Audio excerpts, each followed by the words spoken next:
that files Attorney Del Rosario, I'm warning you, I have documents with me. Huwag mo kong paikutin. I don't care if you're the best lawyer in this country.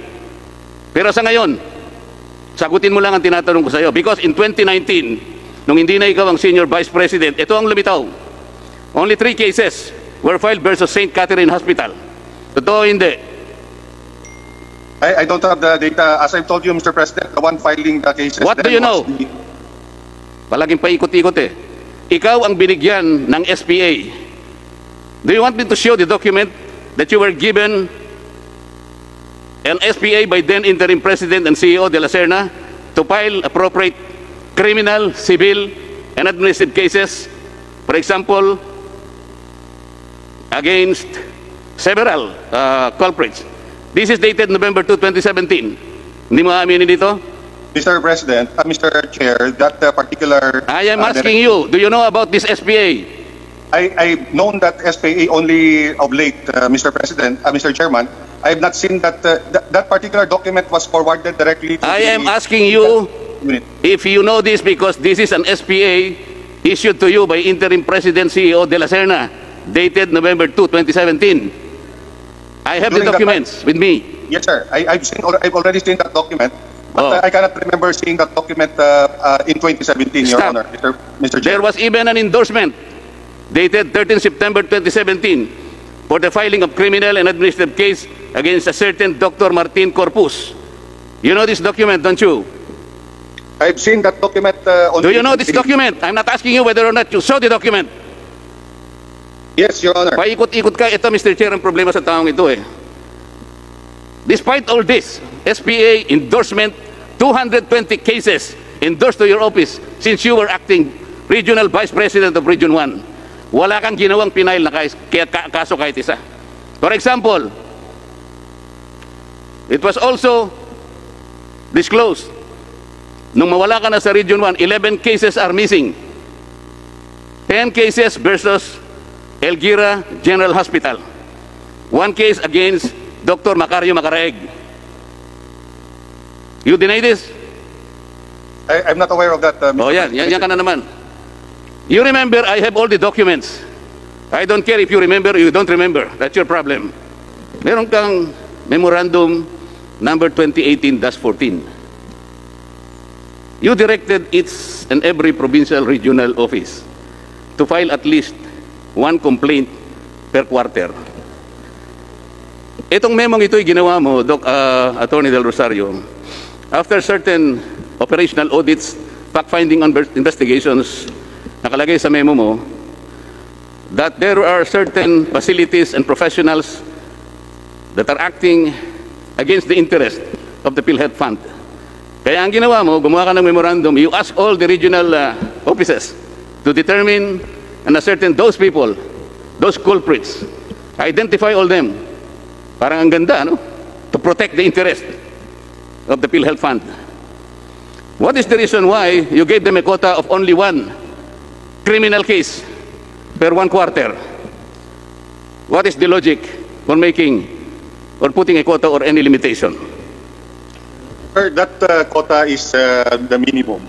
Kasi napansin ko po nung pag-assume ko dito that ever since PhilHealth was created, there were only 11 complaints, criminal complaints filed. And I reviewed the cases, and all the criminal complaints were filed by the central office. So there was actually a confusion whether who will file the criminal complaints. So I issued that memorandum, but at the same time, I recognize the limitations of the regions pertaining to their capacity to process all these cases. Attorney Del Rosario. Yes, sir. Alam niyo po dito sa session, si Congressman Marcoleta, Congressman Barsaga, hindi na po dapat sila nagpupunta rito because of the COVID. The least you could do, Attorney Del Rosario, while conducting Zoom, at nandyan naman po kayo sa Zoom, i-on nyo naman po yung video nyo para nakikita kayo ni Congressman Marcoleta habang nag-interpolate siya. Thank you, Mr. Chair. Kahit hindi ko na siya nakikita, Mr. Chair, mas okay pa sa akin eh. Importante lang sa akin, sagutin niya ng matino yung tinatanong ko. So, ang sinasabi mo, Attorney Del Rosario, yes, sir. Ikaw pa lang nag-determine. Gaano ka kasigurado na yung determination mo that's only filing of 1 case per quarter, yun ang tama to protect the interest of PhilHealth? Bakit naman? No, that's the minimum, Mr. Chair. Sino nagsabi sa yung minimum? Who told you? Kasi, sir, Who instructed you to give that minimum? Why not 5? Why not 10? kasi yung ano ko kasi, sir, during the time, wala pong... No. Sinong nagsabi sa'yo? Who gave you the guideline na kinakailangan isang kaso lang per quarter? Can you imagine? One filing of case for 3 months? Sino ka para i-determine mo sa sarili mo na yun ang minimum? Why work for the minimum? Why not maximize the opportunity of being able to determine all those culprits in order to defend and protect the funds of PhilHealth? Huwag ka na mga twira na kung ano-ano. So, ikaw pa lang nagdi-determine. Yung pa lang mabuti sa PhilHealth. That is the way to protect the funds of PhilHealth. Kailangan isa lang na case ang i-file in 3 months' time. Mr. Chairman. Hindi ko alam kung anong logic meron ka, attorney, ha? Mr. Chair. Teka muna, I'm not asking you anything. Okay, sir. Proceed, sir. Sorry. Doon sa PhilHealth circular, dito makikita natin, Mr. Chair, siyang nagdi-determine, ha? Wala kang sinabi na ang board ang nag-advise sa'yo. Not even the board, not even the EXICOM. Only one person, Mr. Chair, has the power to determine kung sino at ilan ang ipapile na case. Sus Mario, sir, na buhay ito. Doon sa PhilHealth Circular 2020, balikan natin yan, 0007. Merong effectivity doon, napansin ko lang kagabi nung nire-review ko ito. Do you know the effectivity of that particular circular, Attorney Del Rosario? If I remember it right, I think it's March 20 or 21, Your Honor, Mr. Chair. Narinig mo yung sagot, Mr. Chair? Why did you say it took effect on March 31? 21 yata. 21 po yata. I don't have the document right now, Mr. President. Wala ka Mr. palang Chair. dokumento. Bakit sinasabi mong March 31 what? What year? 2020? Sir, are you referring to the IRM circular, Mr. Chair? I am talking about PhilHealth Circular 2020. Ito yung IRM. COVID-19 Okay, sir. ito. Kabisado mo ito eh. Bakit mo sinabing March 31, 2020 ang effectivity? Why? Hindi, sir. Ang sabi ko, sir, ang alam ko March 20 or March 21. Ang sinasabi ko sa iyo, merong effectivity itong circular na to. Ang tanong ko sa iyo, do you know when did this PhilHealth circular take effect? I think nakalagay po dyan effective immediately, Your Honor. So So hindi mo kabisado? I'm You not tell sure me, about I will the help date, you. sir. Hindi mo kabisado? Thank you, sir. Thank you. So, it takes immediately from its publication in a newspaper of general circulation and take note, 3 copies, certified copies to have been furnished to the Office of the National Administrative Register of the UP Law Center. When did you or PhilHealth furnish the Office of National Administrative Hospital of UP? When? When did Honor of UP Law Center receive the 3 copies from PhilHealth? Sir, it's not my office that is in charge of that. So maybe we can ask the sector. So in charge. maybe ka na naman eh. You are the Executive Vice President ng legal sector. You have worked for PhilHealth for 20 years or so. Pati lang itong effectivity. Ito na naman, paikot-ikot ka na naman. Alam mo ito eh. Do I need to tell you or give you the document? Ako mismo Sir. ang ang nag-search eh. Sir, during the Senate hearing, it was mentioned that it was only in June that PhilHealth provided copies to the So Honor. what day in June? What day in June? If I remember it right, it's June 11, yung document shown by Senator Lacson. Alam mo na yun eh. Magmamali ka pa eh. June 11, hindi 7. Do I need to correct you every time? I said June 11, Mr. Chair. Okay. So ngayon alam natin, ito palang IRM took effect legally June 11, 2020. So what happened to the funds that you disbursed prior to this date? What? Sir, it appears that the requirement of the circular was not satisfied as to the requirement to furnish the... What kind of answer is that? Are you a lawyer? Talaga ba lawyer ka? June 11, nung magkaroon ng kopya ang owner of the UP Law Center. Meaning to say, doon lang nag-take effect yung yung circular 2020-0007. Alright? Ang tinatanong ko sa iyo, what happened to the funds disbursed prior to this date? Let's say March, April, May, and June 10. What happened to those funds? Sir, it would appear that those funds were not released based on the prerequisites set by the circular on the publication and the furnishing of copies to the owner. What? Can you speak better than that? Do you have a better explanation than that? Napakasimple ng tanong ko eh. Ano ngayon ang mangyayari doon sa pondo na nirelease ninyo prior to the effectivity of this circular? So it is without authority, it would appear, Mr. Chair. Anong sabi niya? Without authority. Oh, so walang authority. Now what happens to you now? To all of you? Illegal. Oh, illegal. Okay.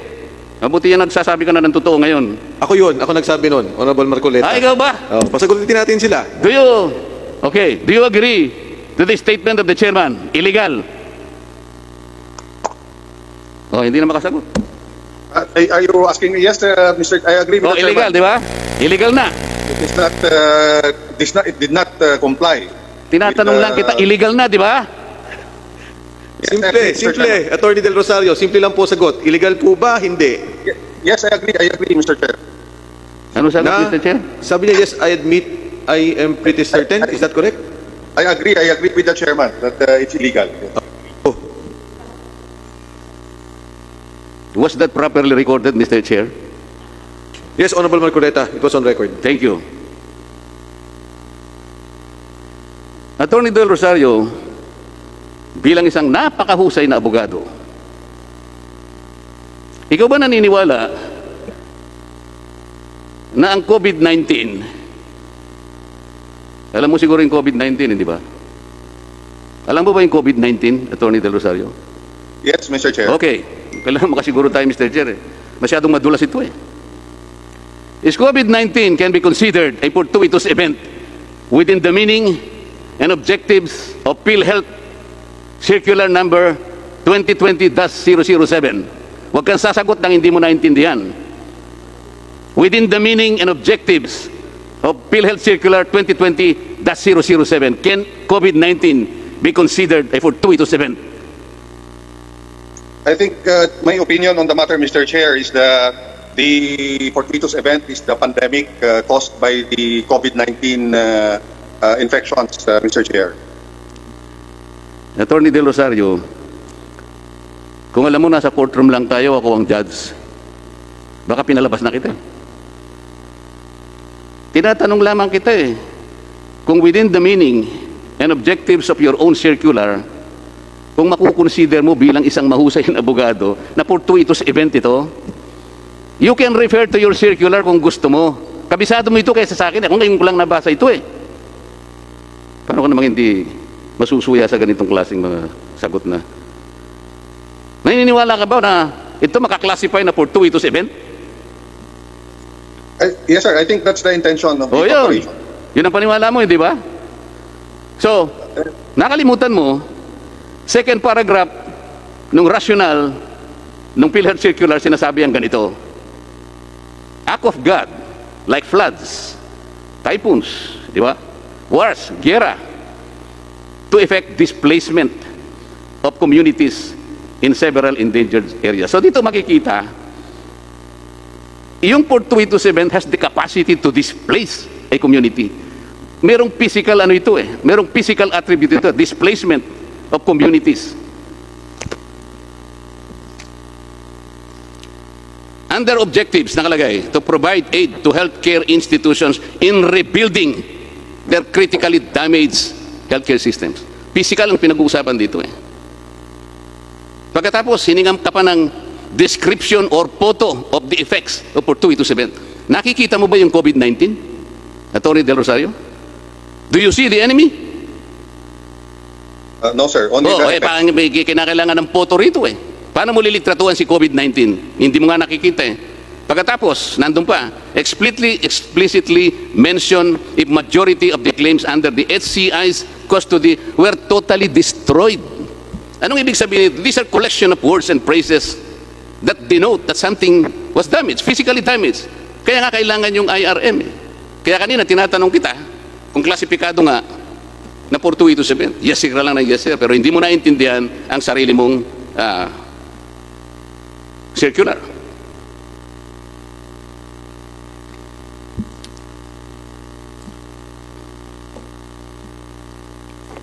Bakit nagsinungaling ka sa akin nung sabihin mo na you are not privy to the negotiation between PNRC and PhilHealth? Thank you, Mr. Chair. The negotiation, na pumunta po kami doon, kausap namin si Senator Gordon, it does not pertain to the amount of the mobilization fund. Ang pinag-usapan po namin dito doon, Mr. Chair, ay yung proseso kung paano makatulong yung PhilHealth doon sa pagpapabilis ng pag-submit ng documents ng Red Cross for liquidation. Hindi po yung usapan po doon tungkol sa tungkol sa amount ng mobilization fund. Thank you, Mr. Chair. Sa palagay mo ba, kapanipaniwala yung sagot mo sa akin? Hindi ba totoo na 3 kayo rito? Nasa akin ang dokumento, attorney. Yes, sir. Kung pipilitin mo na magsinungaling ka pa, nasa sayo yun. Okay? Kaya nga sinasabi ko sa iyo kanina, the final form of this complaint for plunder, malversation, and so on and so forth will depend on the kind of answers that you will give this joint committee. Kasama mo si Legal Vice President Shirley Domingo and Mr. Cabado, the Vice President for Membership. Noong i-negotiate ninyo, kayo ang panel na pagkatapos directly magsisinungaling ka sa amin. Yes, sir. We negotiated, but yun, sir, yung dinidiscuss namin yung proseso, hindi po yung amount po ng mobilization. The amount of mobilization, sir, po yun top level negotiation po yun. So, gaano ka-top yung level? Pumunta po kami doon, hindi naman si Senator Gordon po yung intention namin kausap, yung naman po mga staff, yung gagawa po ng mga forms. Tapos nakita lang po kami ni Senator Gordon, kaya po kami tinawag. So, sige, hindi po yun yung negotiation. Maglubid ka ng buhangin kung gusto mo. Pero ang sinasabi ko rito, yung 100 million is a clear deviation from the objectives and parameters set forth in your own PhilHealth circular. Because, ang sinasabi ko sa iyo, sa aminin mo't hindi, wala namang historical claims ang PNRC. So, kailangan i-explain mo sa amin ano ang basis ng 100 million. Sapagkat akala ko ba, kasi dito lumilitaw, Mr. Chair, yung paggastos, yung pagwaldas ng pera ng PhilHealth, walang patumangga, walang protection. Kaya kapag tatanungin mo sila, ano bang basis nito? Anong guideline dito? Bakit ginamit ninyo yung COVID-19 circular pagkatapos wala namang claims dito? Wala namang i-rebuild, wala namang facilities na gagawin. But you earmark 100 million for PNRC. That's only the point. I wanted to establish kapag ang pinag-uusapan, paggasta, mabilis, walang patumangga. Mr. Chair, PhilHealth as one institution forgot one thing, na itong perang ito, hindi sa kanila. They keep the money in trust. They have that fiduciary responsibility to protect this trust. Alam mo, Attorney Del Rosario, yung pera mo, kung poprotectionan mo yun, okay lang, kasi pera mo yun eh. Pero ito, kung kinakailangan triplihin mo o sampuhin mo ang pangangalaga sa perang ito, that is the requirement of a fiduciary responsibility. Do you agree or not? We agree, Mr. President. Thank you. Mr. Chairman.